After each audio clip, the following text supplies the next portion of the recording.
Hello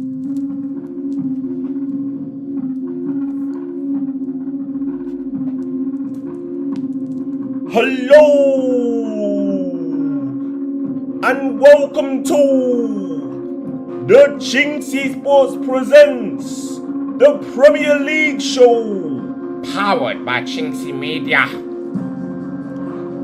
And we are back again to read straight out a newspaper for episode 38. As we're edging closer to the end of the season, there are only a few more episodes left. So be sure to check us out on all our previous episodes, as well as this one. Out now on all major digital platforms such as Spotify, Amazon Music, and Apple Podcasts.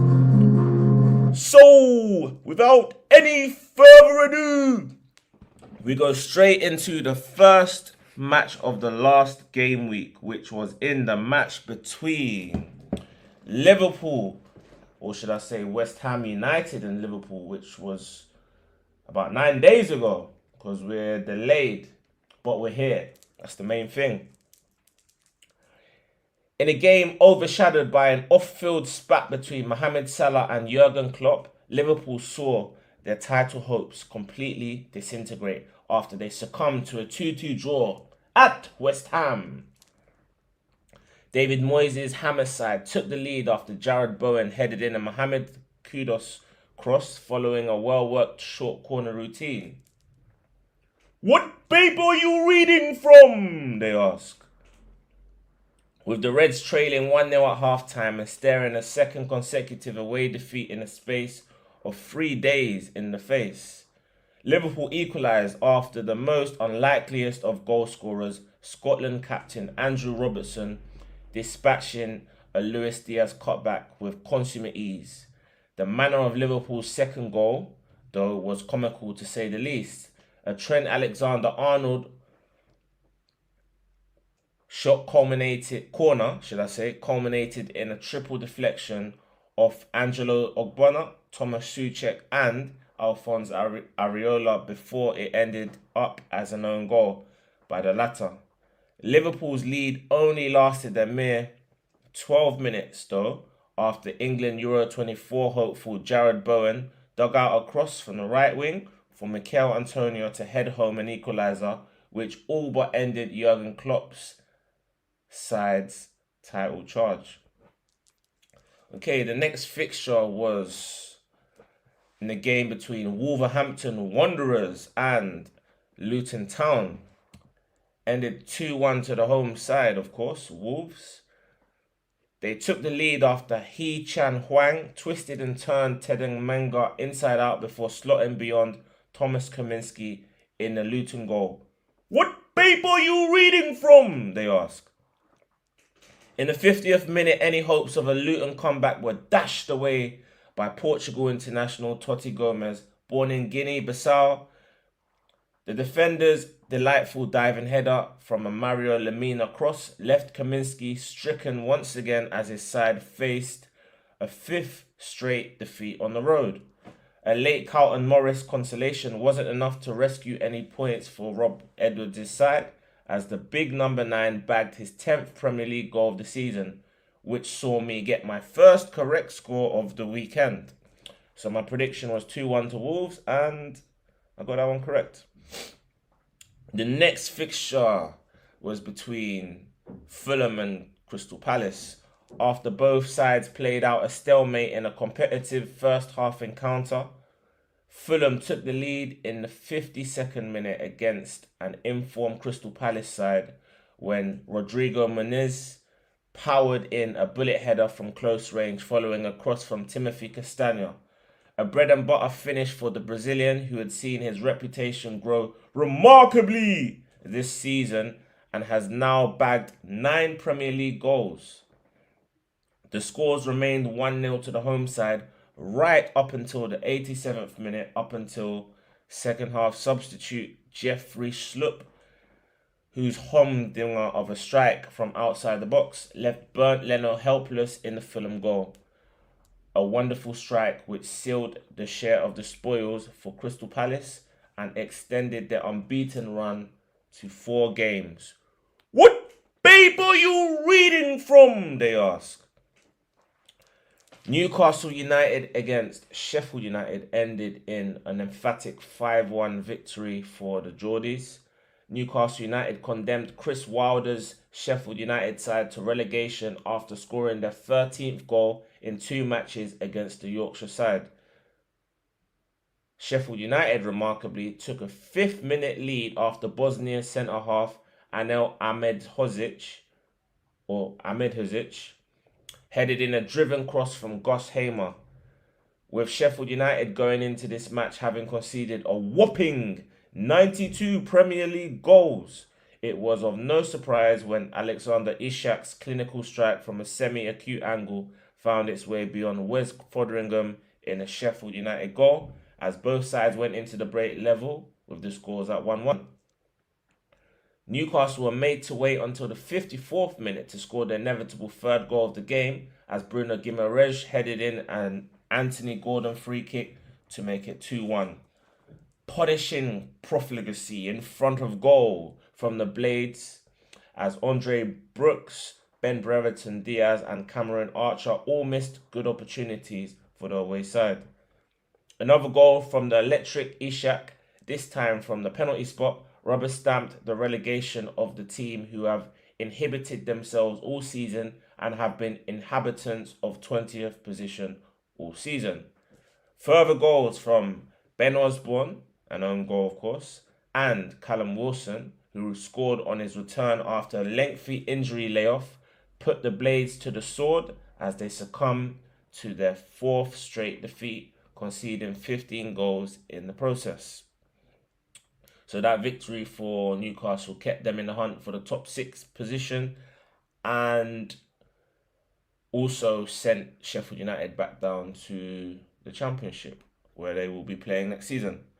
Okay, the next fixture was at Old Trafford in a game between Manchester United and Burnley that ended 1 apiece. After an end-to-end entertaining, exciting first half came to an end with the scores deadlocked at 0-0. It took a well-anticipated interception from Anthony, ensuing a criminally undercooked pass from Burnley midfielder Sander Berge to open the scoring. The much-maligned Brazilian, who has had a somewhat mini resurgence in recent weeks, showed a great burst of pace and a clinical streak to put United ahead with just 11 minutes of the match remaining. Yazemi, forgot to say that in the intro, you know. However, not to be outdone, a frivolous foul from Andre Onana 8 minutes later saw referee John Brooks point to the spot, enabling Zeki Amdouni to score and earn Burnley a much-deserved point in the quest for Premier League survival.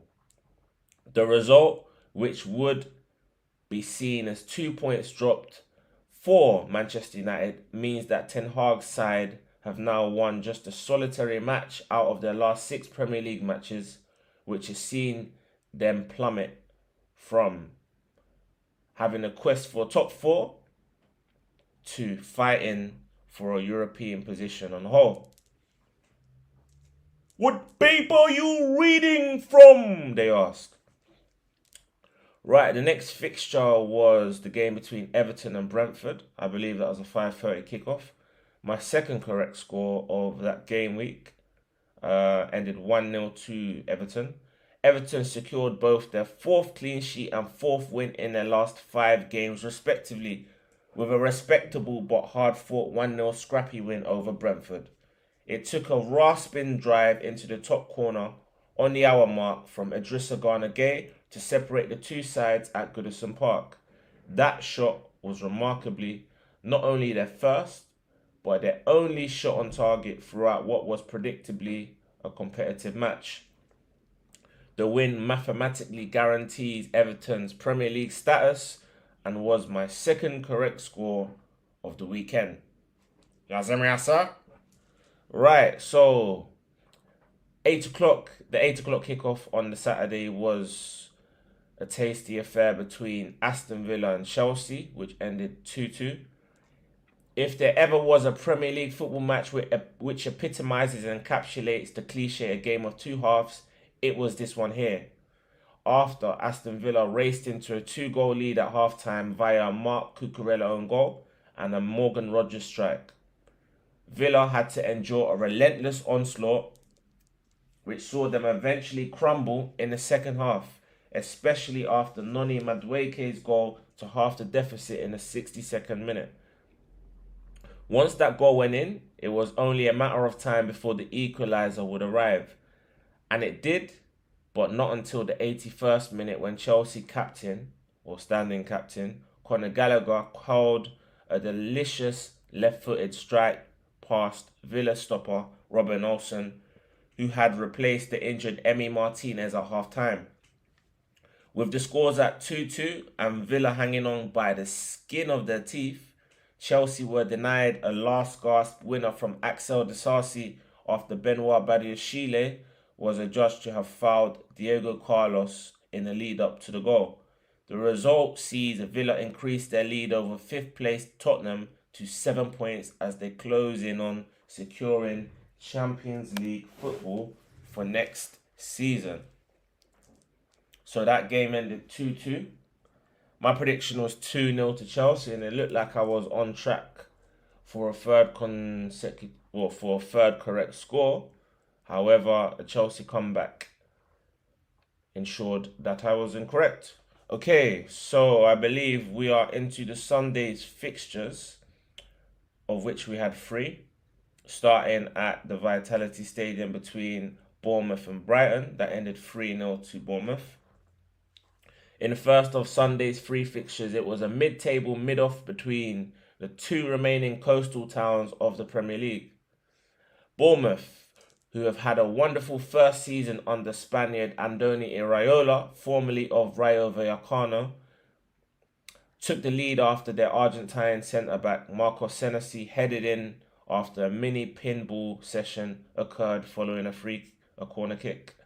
Brighton, clearly lacking in confidence, having not won in their last 6 league games, went 2 down in the 52nd minute after Enes Unal rose like a salmon to head home Dango Tara's cross from left back.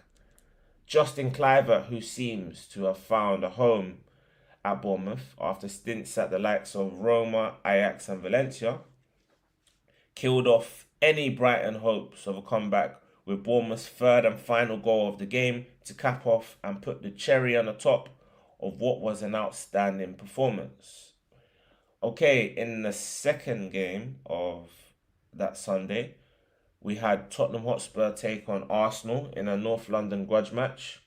Arsenal celebrated their second consecutive St Tottenham's Day, and that is a day in which Arsenal ensure that they finish above Spurs, with a convincing, if not hard-fought victory over their fiercest local rivals. Widely dubbed as the most exciting game in the English calendar between 2 clubs with no love lost between them, Arsenal raced into a 3-goal lead at half-time, which killed off the game expeditiously. Title-chasing Arsenal's first goal came from a Pierre-Emile Højbjerg own goal from a Bukayo Saka in-swinging corner kick.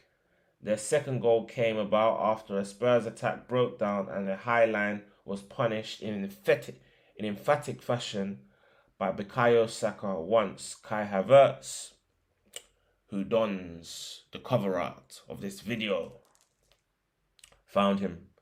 Saka's first touch was exquisite as it took the pace off the ball and it enabled him to set and compose himself before he slotted the ball past Guillermo Vicario. Arsenal's third goal came in the 38th minute when Kai Havertz headed in a Declan Rice corner, with the £100 million England international securing himself yet another assist for an Arsenal teammate. This season, set pieces have been a strength for Arsenal and a huge weakness for Tottenham, especially for their goalkeeper, Vicario.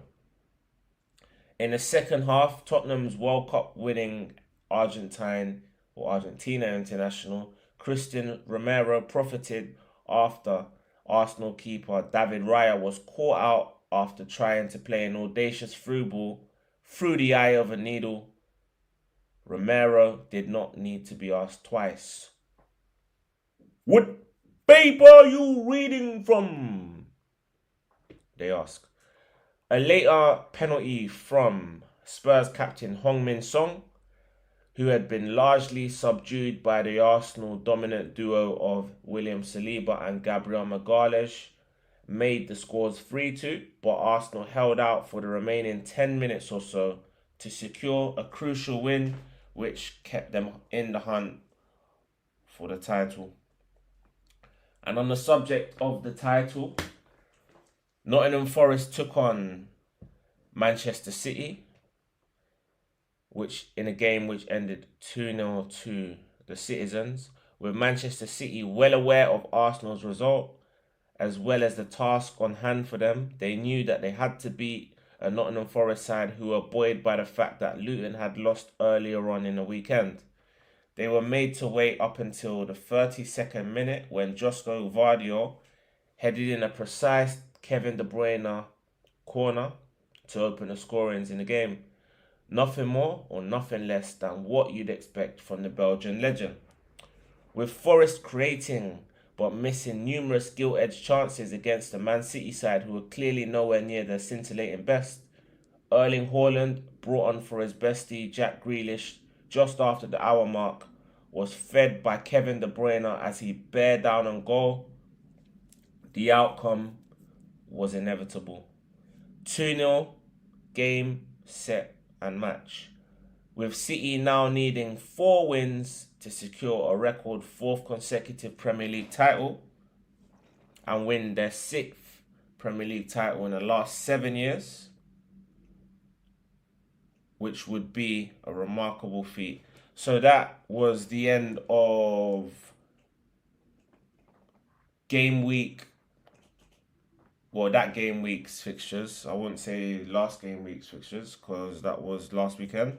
Anyway, a recap of my predictions. Last week, I managed to get 2 correct scores bang on, with Everton and Brentford ending 1-0 to the Toffees and Wolves ending a recent poor run of form by overcoming relegation-threatened Luton Town 2-1.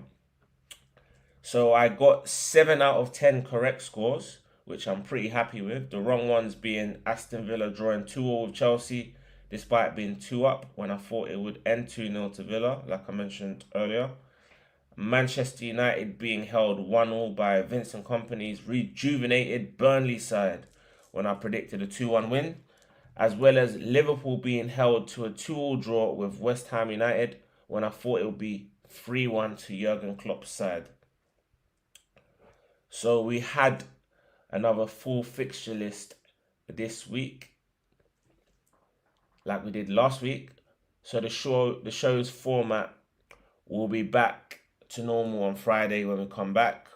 But what I will do, as all the games have been played, I will just post my predictions for the games that I've just gone past. So Thursday's game between Chelsea and Tottenham Hotspur, I thought it would end 2-1 to Chelsea. Friday's game between Luton Town and Everton, my prediction was 2-1 to Everton. Saturday's game between Arsenal and Bournemouth, I went for a 3-0 win for Arsenal. Saturday's game between Brentford and Fulham, I went 1-1. Saturday's fixture between Burnley and Newcastle, I went for a 2-1 Newcastle away win.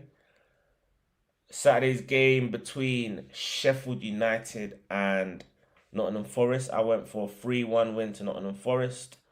Saturday's game between Manchester City and Wolverhampton Wanderers, I went for a 4-0 win for Manchester City. Was it Saturday? Chelsea against West Ham United, I believe was Sunday. I went for a 2-0 win to Chelsea. Sunday's game between Brighton Hove Albion and Aston Villa, I went for a 3-1 Aston Villa win. Sunday's game between Liverpool and Tottenham Hotspur, I went for 3-1-2 Liverpool. And tonight's game between Crystal Palace and Manchester United, my prediction was 2-1 to Crystal Palace. So that was a much quicker show than usual because all the matches have already been played, so I couldn't preview them.